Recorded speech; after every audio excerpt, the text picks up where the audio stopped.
Bore da I chi gyd a croeso mawr un sesiwn dros brecwast bore yma. Braf iawn cael eich cwmni chi fel arfer.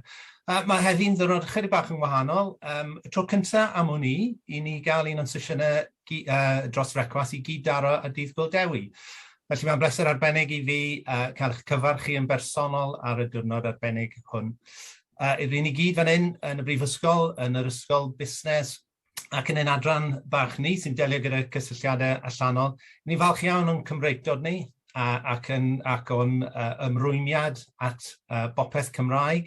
Ger bod y sesiynau yma erbyn hyn yn cyrraedd lot ymhellach na Caerdydd a Chymru trwy diolch i dechnoleg Zoom. Dwi'n meddwl bod hanner dwsin o bobl bore yma'n ymuno efo ni o Loegr. Rydyn ni'n dal i gadw'n ffocws ni ar Gymru ac ar yr hyn sy'n effeithio arno ni yn y wlad yma. Felly croeso mawr i chi gyd. Gobeithio wnaeth chi fwynhau'r sesiwn bore yma ac wrth gwrs dydd Gildewi braf iawn i chi gyd. Sarah, good morning. Happy St. David's Day to you and to everybody else who's joined us this morning. It's all over to you. Oh, brilliant. And what did you say, John? Because it sounded amazing. But it wasn't that amazing, Sarah, don't worry. I was just saying how proud we are of our Welshness in the business school, in the university, and in our small external relations department. And that we will try and keep the focus on everything which is Welsh, keeping the focus on what's happening here. So we're so proud of being the capital city in Wales, and thank goodness John joined us and is fully fluent in Welsh language, and he's really opened my eyes in how important it is that we embrace the Welsh language. So thanks so much, John. It's really great to see you all here today on St. David's Day. Let me just move my slides forward. I'm Sarah Lethbridge. I'm the Pro Dean for External Engagement in the Business School. So thanks ever so much for joining us. These breakfast briefings are part of the business schools opening up and inviting all of the wonderful people that we work with to come and learn about our research, learn about the wonderful engaged projects that we're involved with in the business school. So please do, if you haven't already signed up to be part of our executive education community. There'll be monthly newsletters, regular invites to all of the different events that the business school and the wider university sometimes organise. And so it's a really great, often free way to get involved with the wonderful work of our university. So delighted to be with you today to talk about, very pressing issues of all of the different supply chain crises that are going on in the world at the moment. And we'll all see how, the stock is being affected in our supermarkets, longer lead times for delivery items. So recently promoted, congratulations, Yingli, Professor Yingli Wang and John Barker of Simply Do are going to be talking to us about this really important topic this morning and how digital technology can really help to overcome some of these problems that we're currently experiencing. And it's important to note that this event is actually I'm part of the logistics and operations management section. It's a fantastic section in the business school. It's part of our 21st anniversary celebrations. So again, if you sign up to be part of our community, we've got lots of specially organised events around logistics and operations management. It's a really key area of expertise for the school. We're very proud of our logistics and operations management section. So this event forms part of that ongoing celebrations. Speech to text captioning is available for this event. So please do press the button on your Zoom controls to take advantage of Julia's wonderful work, typing out everything that everybody says. It's really helpful, I find. And just a little flag for some future events and breakfast briefings. The next one is going to be a really in-depth look at our Help to Grow programme. So Dr. Jane Lynch is the programme director of that wonderful UK government-sponsored programme, and she'll be telling you about that programme, but more importantly, how all of the different organisations that we work with benefit from that, all of that expertise that you experience as part of that initiative. So it's a flag for that programme, and it's really heavily funded. Excellent opportunity to work together with peers over a 12-week period. There's mentoring, there's one-to-one support, and you get these different academic insights along the programme. So it's a really great way to find out more about lots of different business skills that will help your business to grow. So that's a flag for that programme, and we'll be talking about that in much more depth in our next breakfast briefing with Jane and her collaborators on the 5th of April. Then what we like to do for our exec ed community is often offer free things that are juicy and a good taster of the wonderful teaching that we offer in the business school. So we'll be delighted that Dr. Armanak Antonyan is going to be talking about behavioural insights. If you remember, in December, we had a really great behaviour change breakfast briefing. Armanak's going to explore in depth some of the principles behind behavioural science in this workshop. So look out for an invite for that. That's an afternoon free workshop, Thursday the 28th of April. And then we're planning as well our next breakfast briefing, Professor Hugh Dixon with Sarah Dickens, actually. We're just working at the moment with Sarah Dickens, the BBC economics correspondent, to look at this pressing again issue of the rising cost of living and inflation. Hugh Dixon's a key economic advisor working with the ONS on this subject. So that should be a really good breakfast briefing too. As ever, please talk to John Parry Jones. His email's down there if you've got any good ideas for breakfast briefings. We want this series to be really interactive, really responding to what's of interest and what's important to you. So let us know what you want to hear about, and we'll make sure we organise things. This event is being recorded and it's being broadcast on Facebook Live. Please get involved in the chat. We love a busy chat function where we can all see each other and hear each other and understand how you're interpreting the questions that are being raised as you're watching this session. So please do get involved in the chat. That's why we're using Zoom meeting as opposed to Zoom webinar. And I think that's it from me. I'm going to hand over to Professor Yingli Wang, who's going to take you through the programme. Thanks so much, Yingli. Thanks, Sarah. Let me just share my screen. Right. Good morning, everybody. Welcome to this session.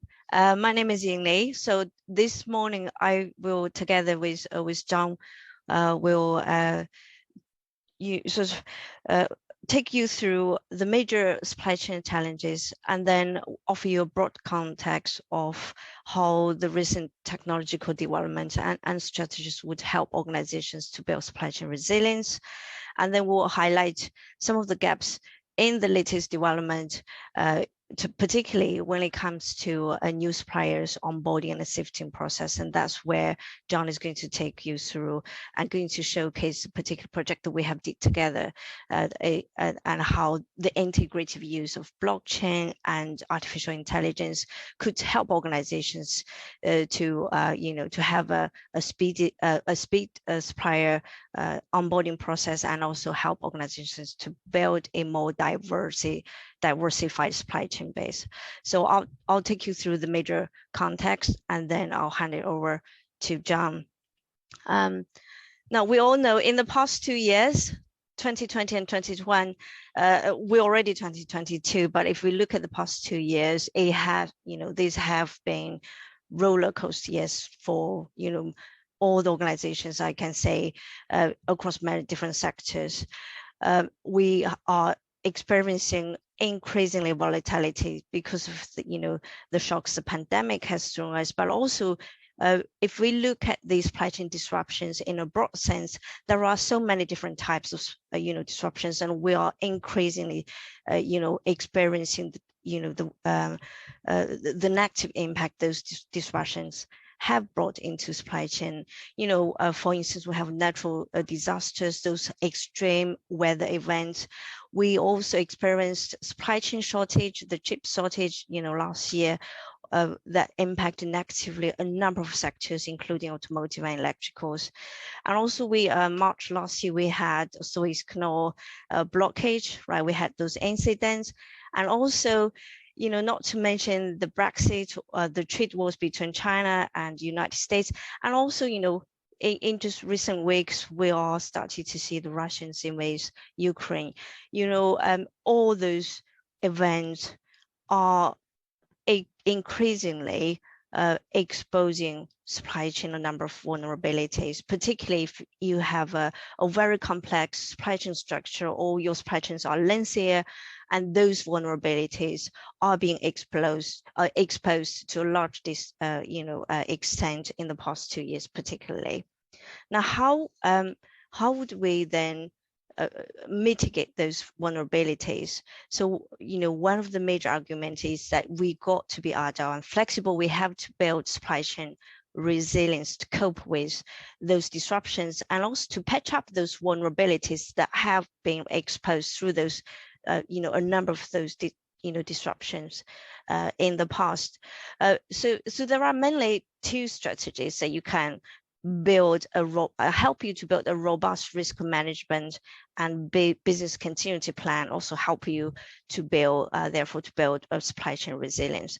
So many organizations are doing both during pandemic, and we're still not quite out of the pandemic yet, but we see a great deal of digital transformation events, initiatives that are taking place. So most of those initiatives would help to either help you to build the redundancy, or help you to respond in a more agile and flexible manner to those disruptions. So redundancies, particularly, if we look at upstream supply chain, many of those efforts are currently focusing on how we're going to diversify the suppliers. So overly rely on the single supplier for critical products and services is going to bring a lot of risk to supply chain. So how are we going to do that? Many organizations started to kind of try to build on some supplier digital platforms. For example, you might have a digital supplier portal that's been built up to make sure that you have effective and smooth communication with your existing suppliers. When it comes to commercial transactions, you have those portals help you to facilitate that as well. And in terms of the wider kind of a portfolio of digital initiatives that are currently taking place in different sectors, we start to see a lot of investment and efforts, for example, in building supply chain visibility, the control tower initiative, particularly at the downstream of the supply chain. So that's where when the products are leaving the warehouse or leaving your supplier site, and then you would have a real-time visibility into where they are, what happens to them, and therefore you can develop a much more proactive and responsive approach when disruptions occur. For instance, what you can do to mitigate those disruptions. And on the upstream side, particularly when it comes to supply chain planning, there are lots of efforts, not just during COVID, even before COVID, we start to see major initiatives being deployed by many, particularly large manufacturing companies to use artificial intelligence and machine learning to build their demand sensing, demand forecasting capabilities, and also using machine learning to optimize supply chain planning accordingly as well. So as you can see, there are a number of those major initiatives that are taking place across many different sectors. But one thing that we found actually hasn't quite been fully addressed is this onboarding of the new suppliers, particularly during COVID. For instance, if you try to find new suppliers, reliable suppliers, and onboard them, doing the sifting and vetting, and also meeting those legal compliances is quite a daunting task. And for many organizations, this is a pain point. So from what we have seen, that there are not much of the digital initiatives taking place in that space yet.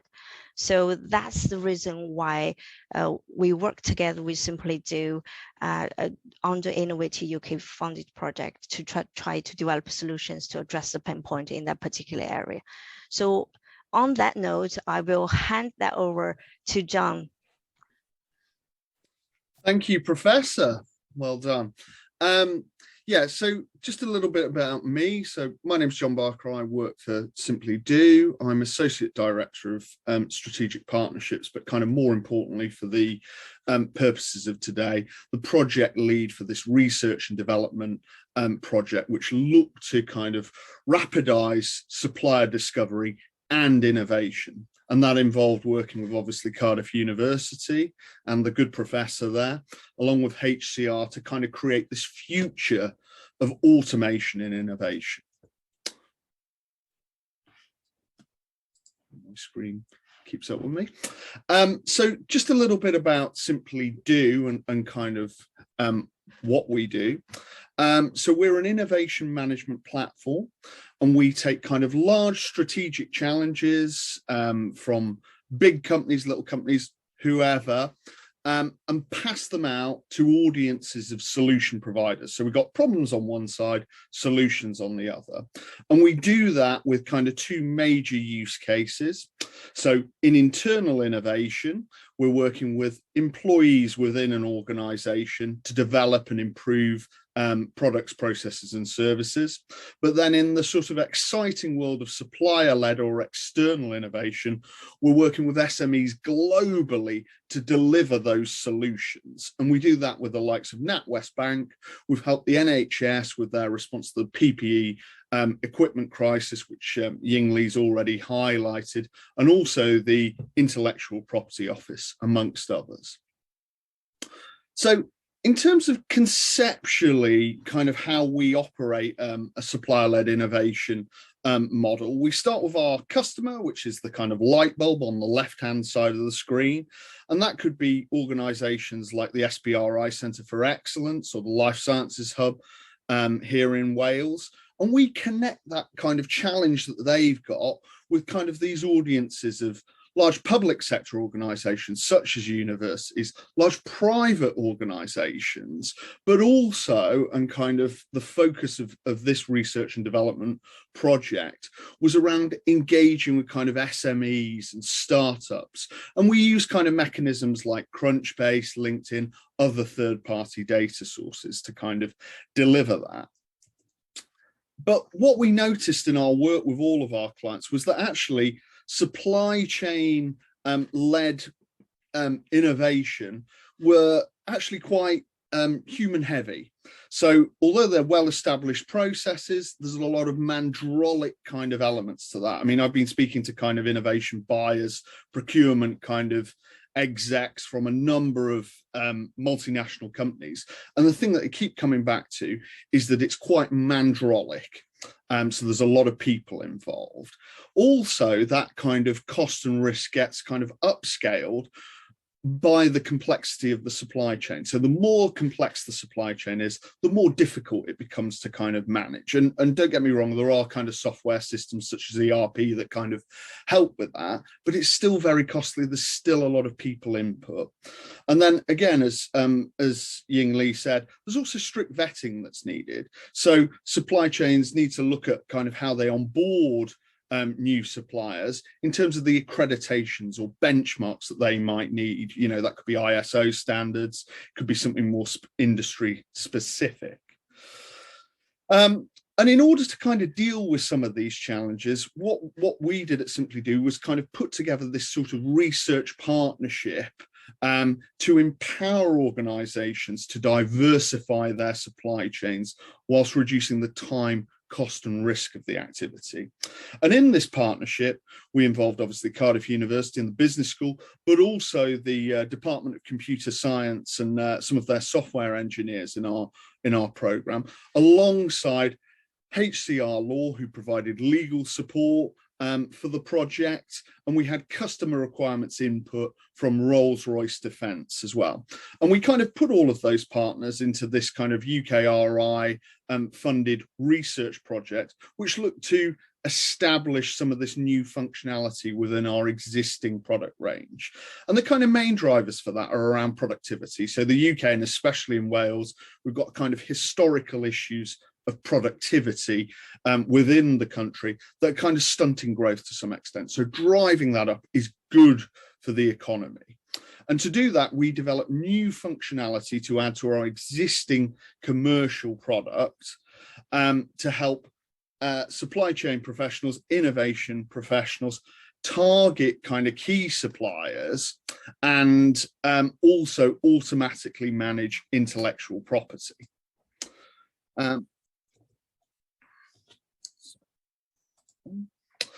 And in order to kind of do this, the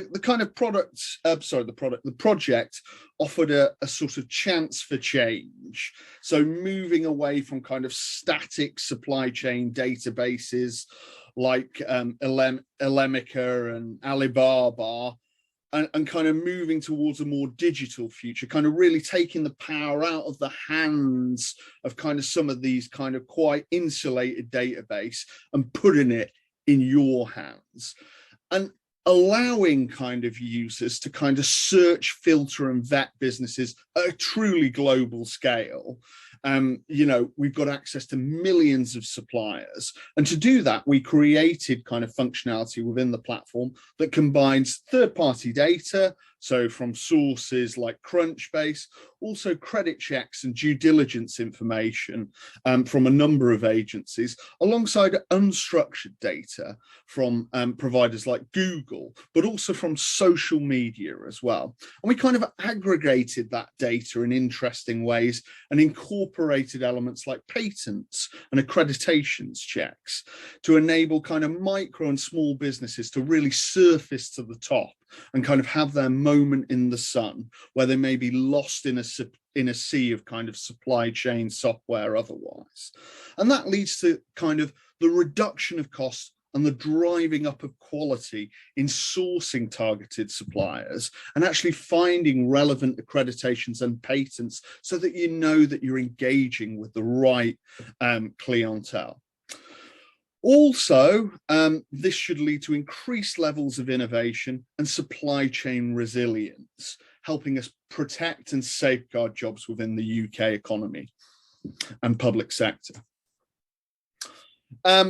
The other kind of element of the kind of project and the other kind of technical development strand that we went on was kind of developing this transparent and securely managed process for IP management. So to do that, we overlaid a blockchain solution on top of our existing product, which enabled the exchange of digital signatures and non-disclosure agreements in a instantaneous and visible and transparent fashion, which helps kind of build trust and credibility into the process for those smaller suppliers.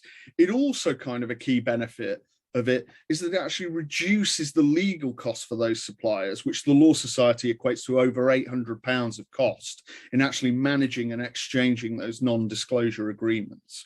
And therefore that reduces the risks, but also kind of really excitingly for innovation professionals like myself, kind of opens those conversations between all sizes of business a lot quicker. So it's hugely valuable. But obviously to do that, we needed a kind of robust legal framework, which is where our kind of project partners, HCR Law, came in to help us kind of develop this process for not only managing the intellectual property, but managing the data that we were working with, kind of both structured and unstructured. And we created a kind of legally compliant process with them. So we checked it at every stage. We did process diagrams. We went through that with them as a partner. We also looked at copyright and terms and conditions of both our third-party suppliers and our own kind of policies, terms and conditions. We also looked very critically at GDPR to make sure that we weren't infringing anybody's personal data protection rights, but also interestingly, in terms of developing, especially the IP side of this particular product functionality, how we executed contracts as deeds and looked at the kind of technological considerations alongside that. So they were a hugely valuable part of kind of adding this additional functionality to our product. And just to give you a little bit of impact, so this is some of the stats here around our kind of work with existing kind of clientele and how we've helped open up and revolutionize supply chains. And what we do at the end of each project is we do the kind of, a 360 evaluation where we're looking at kind of how suppliers have found using our product, but also how procurement teams have found using it.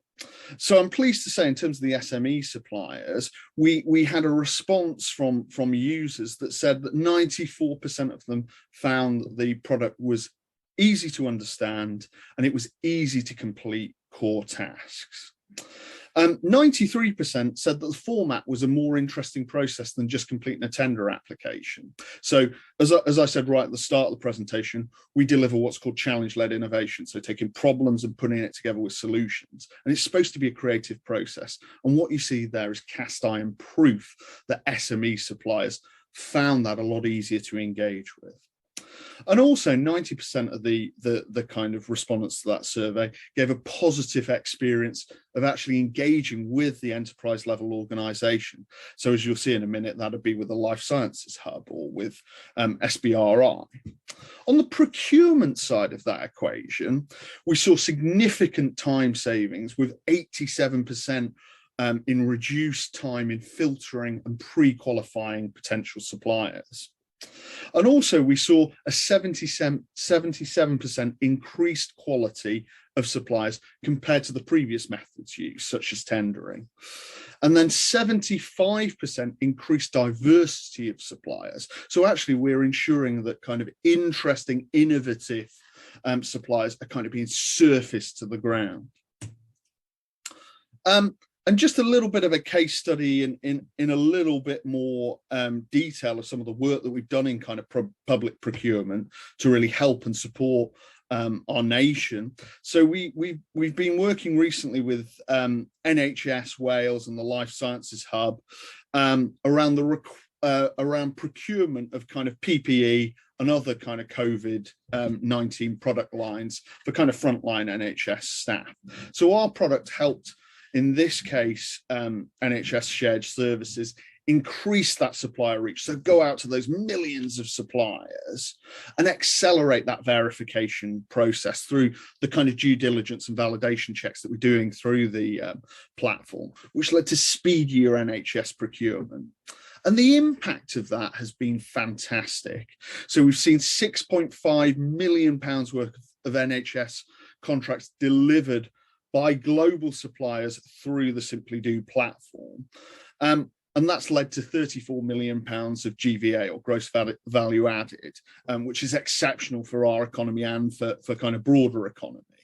And this automation that we've embedded within our product saves on the time and cost of operational staff spending hours kind of sifting through supplier applications. And it's obviously reduced the risk of engaging with SMEs.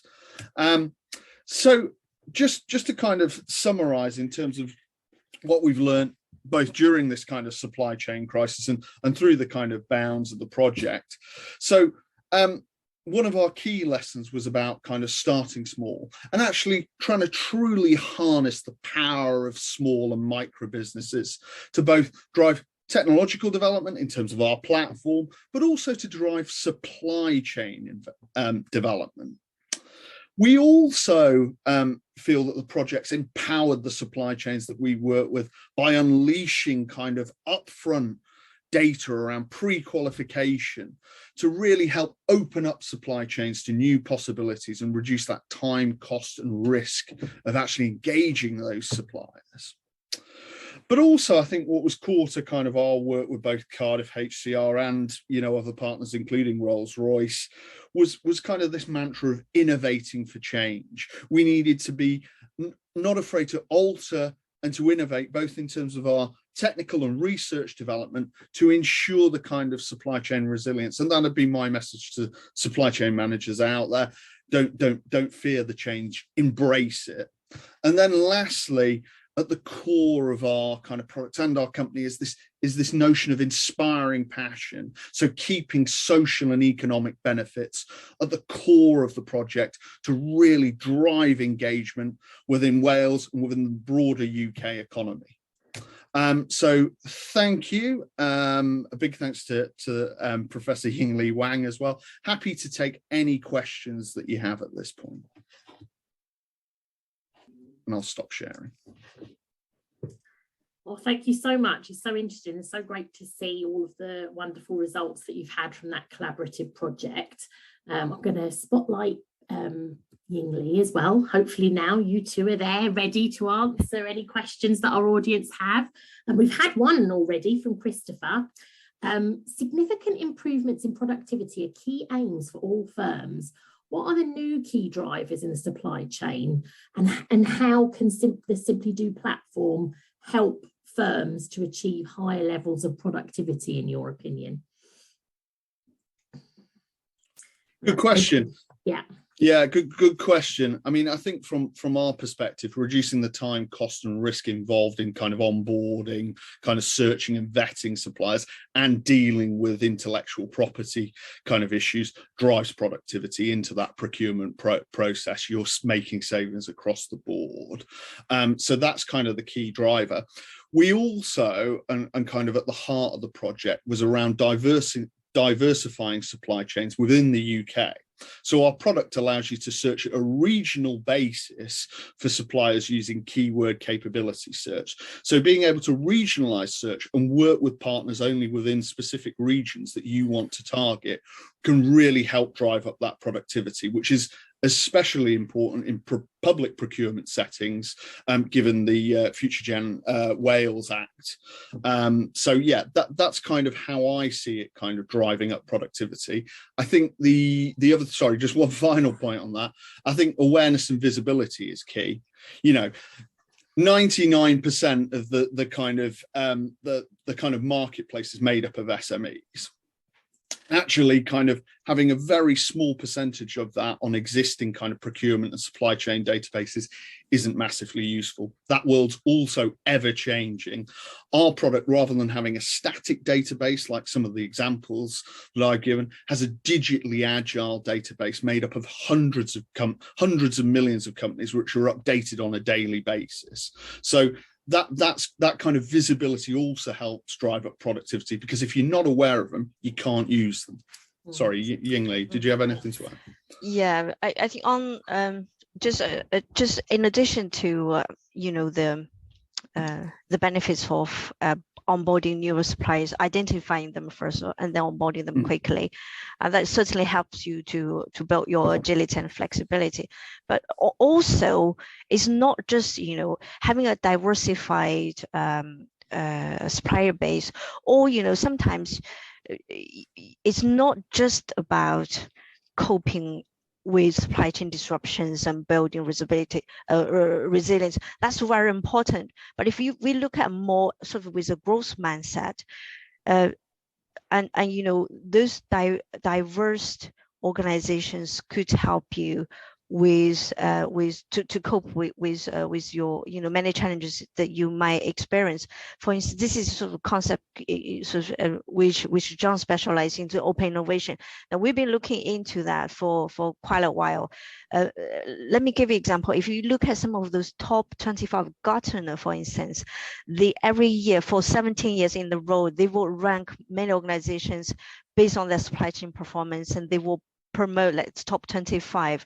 Let me give you an example, like Schneider, for instance. Schneider Electrics, they were ranked it last year number 4 when it comes to supply chain performance. You know, one of the things that really stands out is how they build an ecosystem with, you know, small, medium-sized organizations and startups. Therefore, they could bring in a lot of innovations into the supply chain to remain competitive and also, you know, kind of stay ahead of the game. So at any time, I think the statistics I have got, they engage with over 700 plus startups and you know, small, medium-sized companies for co-innovation.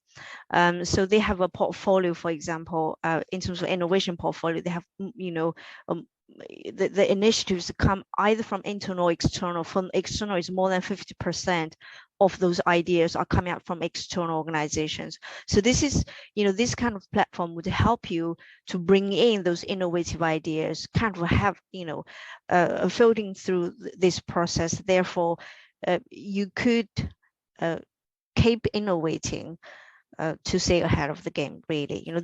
Innovation is really, really okay to drive the further growth, either on the sustainability kind of domain, or on the economic sort of more kind of resilience perspective. So we're talking about this opportunity of opening everything up, opening ideas, collaboration, making everything more accessible. Got a good question from Chris in the chat. What does it mean from an environmental or sustainability perspective? How does it help the planet, this sort of innovation? Yeah, I mean, I can give a response to that. Obviously, localizing your supply chain does have some kind of carbon kind of footprint benefits and pluses. So kind of, and costs can also be affected in that way.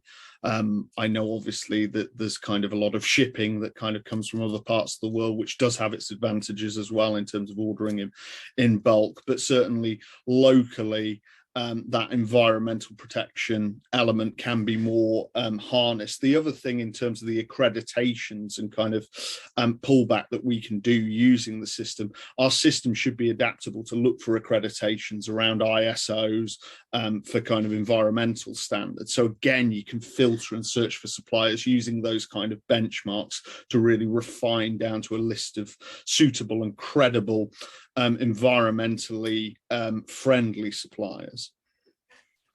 Great, thank you. And here's a man who knows about supply chain. Barry Evans, are you there, Barry? Can you turn on your mic and ask your question to John and Yingli? Yes, John's sort of gone through quite clearly how, to put it sort of briefly, a very effective business dating agency bringing companies together.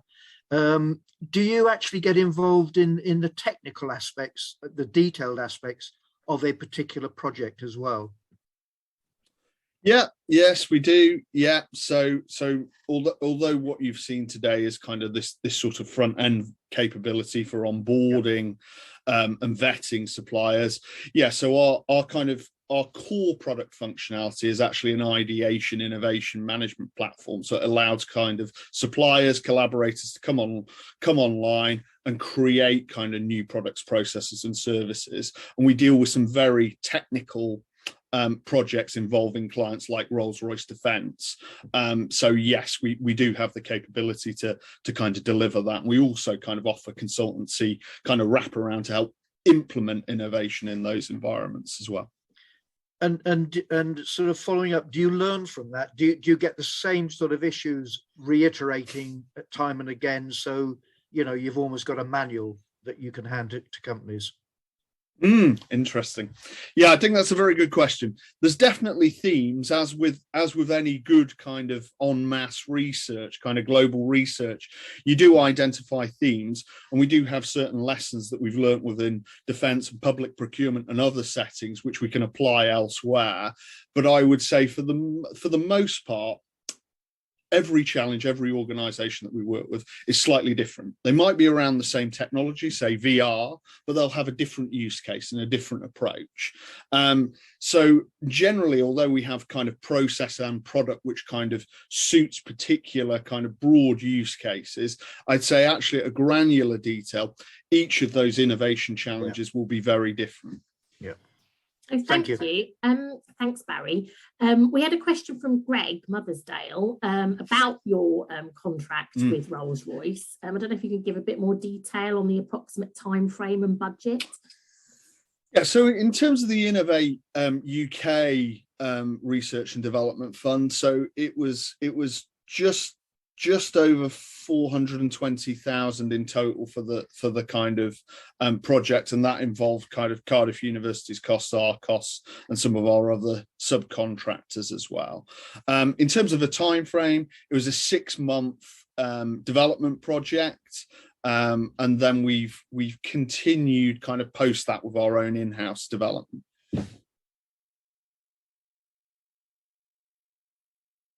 Oh, you're on mute, Sarah.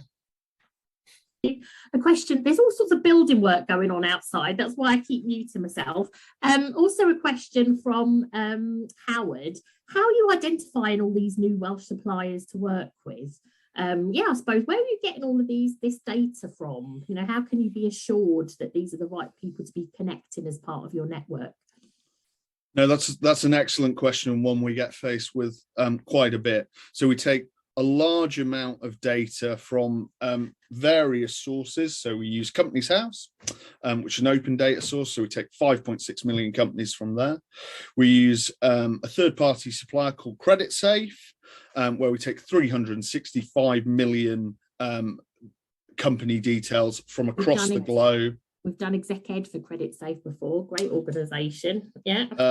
And 1.6 million companies from Crunchbase as well, and we incorporate data from other kind of sources, which I'll, for kind of commercial sensitivity reasons, keep to myself. But as you can see, we give an unparalleled global reach, but also in terms of the Welsh economy, we've got 100% coverage because we take data from Companies House. If you're a registered company or sole trader, you'll be on our books. Great, and a sort of follow-up, building on that question from John Gosling, Professor John Gosling in the business school. Yeah, any tips for successfully absorbing SMEs into the wider network? John, are you there? I'm putting you on the spot now. Oh, I'm putting him on the spot, but yeah, I suppose, how do you, once they've got this great success from working with you, how do you sort of keep building and helping them grow as part of that engagement work? Yeah, interesting question. I think in terms of kind of how they build and engage, to some extent, it's defined by their ambition. So, we'll kind of introduce them to the large enterprise or to the customer, whoever they are. But to some extent, it's down to that organization to kind of build their business case and their business as they go along.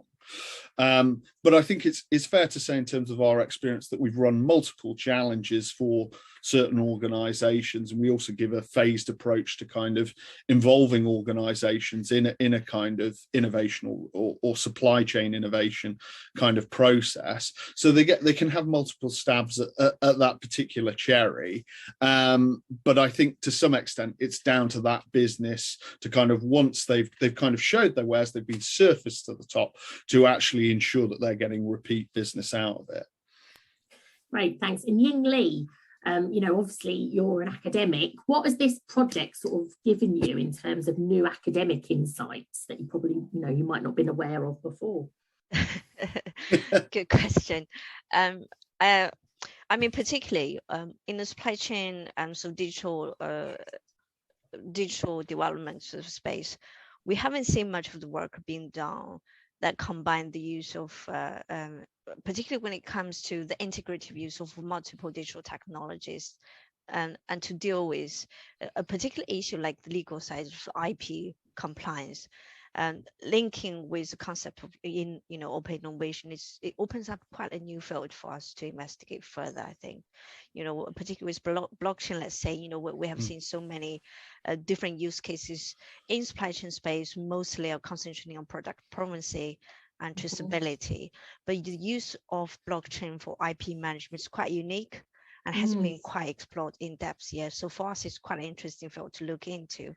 Right. And also we work with colleagues from computer science when it comes to the use of artificial intelligence to grab not only structured data but also unstructured data from multiple sources that consolidate them together. And you do big data analysis crunching, and that gives you a lot more nuances, insights when it comes to supplier reliability, credibility. So you could potentially build some kind of traffic light system, let's say, to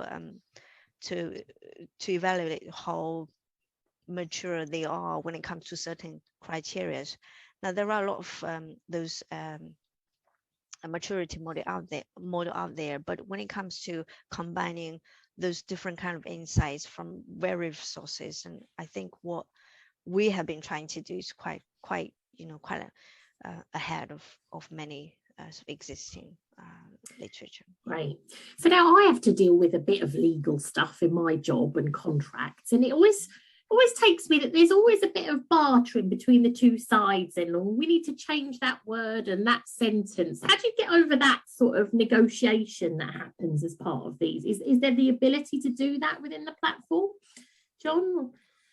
There's being totally frank, yeah, I mean there's obviously the ability to be able to do that. We haven't actually got that embedded within the product just yet, but it's actually quite a minor alteration. You're just talking about having some kind of edit functionality and some boxes. I think what's interesting is that a lot of certainly our customers will have their own contractual regime which they wish to use, and because of the nature of the discussions, because they're usually quite early stage, this is about, of course, getting people engaged, getting them kind of through the door, actually a really stern kind of level of legal protection, which would require kind of solicitors kind of arguing over various terminology. It's probably not required at this stage in our experience. Yes. And I suppose there's a strength in having sort of a standard that then keeps the pace of the negotiations moving. Is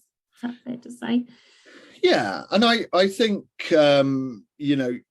usually, and we get into another interesting field of research here around power dynamics between large and small organizations, but I think usually for the buying party, actually that they hold a position of power, whereas some of the other companies maybe are looking for business, so are more kind of likely to kind of walk through that door. Yeah. But I totally get what you're saying, and it is something that's on our product roadmap to kind of develop that kind of collaborative functionality around those agreements. But I think if we're looking at speed as kind of a key measure and also a key output of kind of driving productivity and saving time, cost and risk involved with the process, actually having quite a top-down approach isn't such a bad idea. Great. Christopher Christie, are you there? Are you able to ask a question directly? Because I think it's related to all this legal discussion that we're having. I keep putting people on the spot and it's not fair and I shouldn't do it. But anyway, I think he was asking you, Yingli, blockchain, you're a key expert in blockchain, and I think also the use of 5G as well and how that works. Hi, Sarah. Yes, I am. Oh, yeah, you are there. Oh, God bless you. Thanks for coming on. Yeah, I don't know if you want to ask your question directly.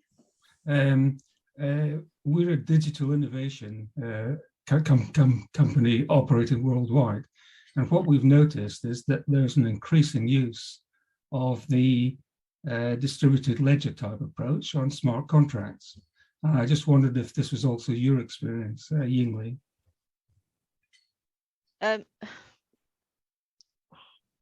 Also, a smart contract is one of the major features in distributed ledger technology.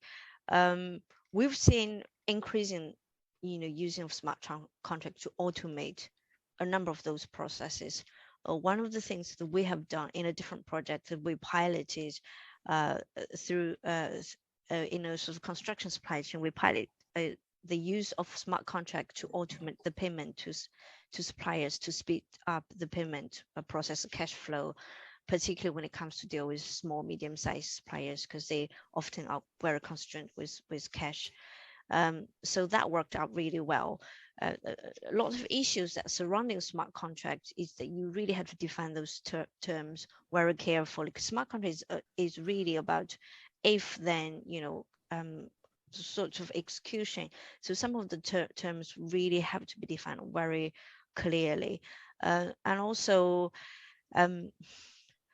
it's a lot of people would think, if you can automate the process, therefore you would save time. Of course you will do, but the upfront work has to be done carefully.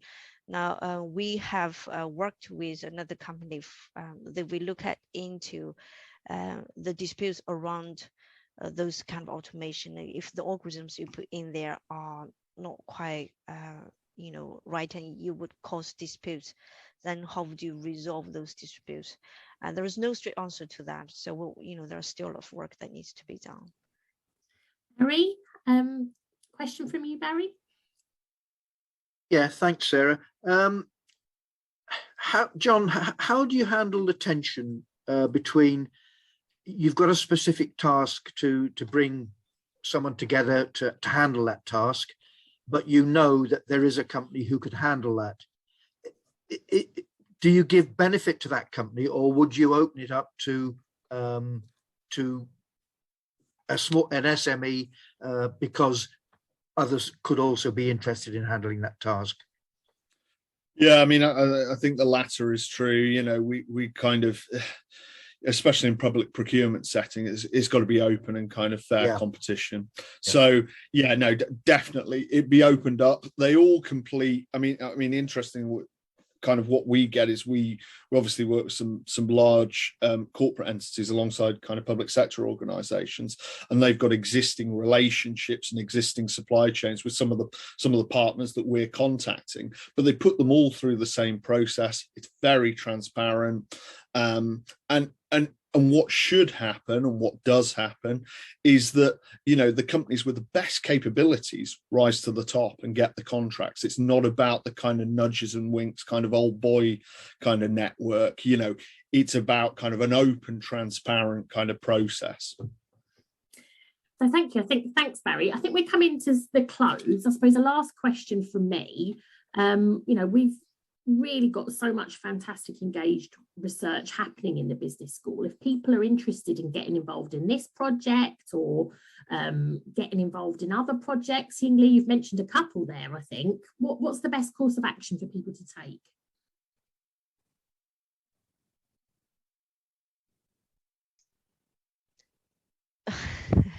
I suppose, you know, you got our contact details. We'll be very happy, you know, to have further conversations with you.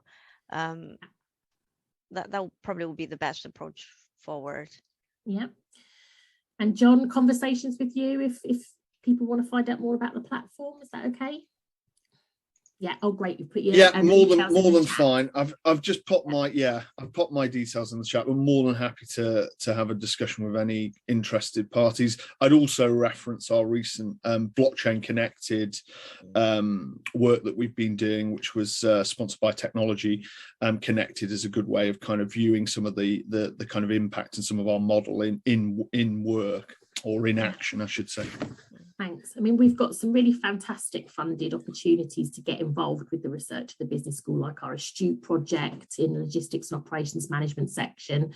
So yeah, please do join our community if you haven't joined it already, and we'll make sure that we keep you informed of all of these different opportunities. So thanks everyone for joining us. Really important, exciting area.